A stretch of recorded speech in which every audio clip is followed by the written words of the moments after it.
Recorded Books and RB Digital present The Leader You Want to Be, 5 Essential Principles for Bringing Out Your Best Self Every Day, by Amy Jen Sue, narrated by Chloe Cannon.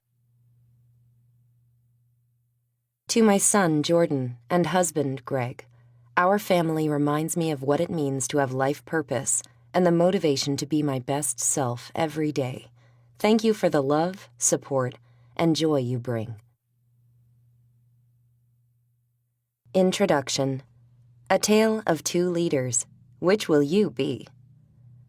Leader A is the CEO of a thriving company. He has a big, ambitious vision and feels motivated to make a difference in his industry. Having just secured additional funding, he's excited by the growth potential of his organization.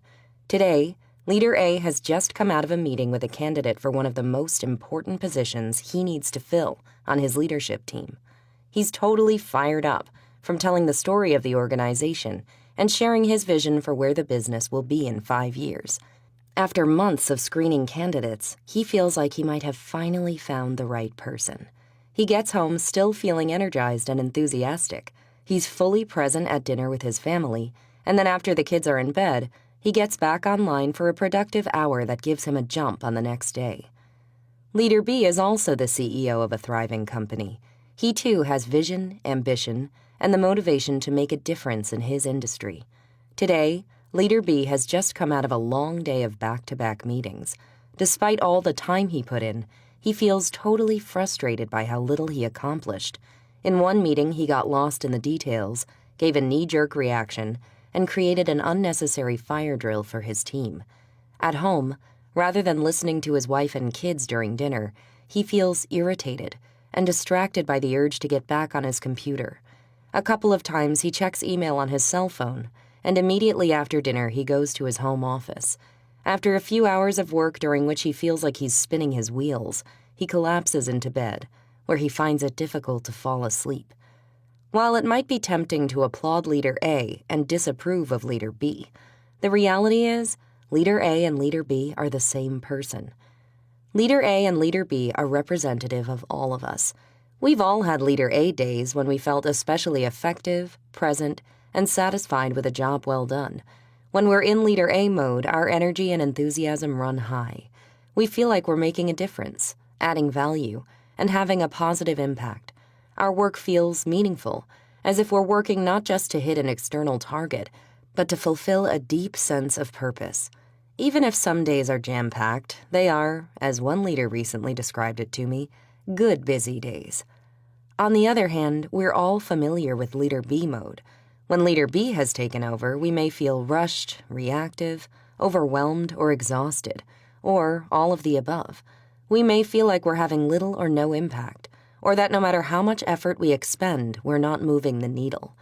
Leader B days can be especially hard if you don't feel connected to other people, or if you find yourself in conflict-heavy interactions. Another sign that we've slipped into Leader B mode is that we're more agitated, on edge, or irritable at home. All too often, it's our loved ones who are negatively affected when we take our work stress home. The rise and costs of Leader B mode. For the last 2 decades, I've been an executive coach working right alongside leaders and professionals in a wide variety of industries, roles, and stages of career. While my clients work for companies of different sizes and stages of growth, the one commonality among them all is that our coaching sessions are composed of some combination of celebrating Leader A successes and problem-solving for Leader B challenges. I know this dynamic well. Like many of the folks I work with, I'm a full-time working parent, as well as a leader of a growing firm. I'm walking the same tightrope, wanting to make a difference and achieve big goals, while managing the inevitable stress and accountabilities of today's leadership demands. While leadership will always involve some combination of Leader A and Leader B, over the past 20 years, I've observed an escalation of conditions that increase the likelihood of Leader B mode. We're living in a time of rapid change, when a frenetic pace and an overfull plate are the norm, and sometimes even the ideal. Explicitly or implicitly, we're encouraged to work harder and faster, and to put in more hours, all while technology and industry disruption are evolving more quickly than ever. It's no wonder that much of how business is conducted today has created a rising trend of Leader B days. Here are some of the most common challenges I hear. Work is now 24/7. I'm never off. To keep listening to this audiobook, I've left you a link in the description so you can do it at no cost thanks to Audible's 30-day free trial.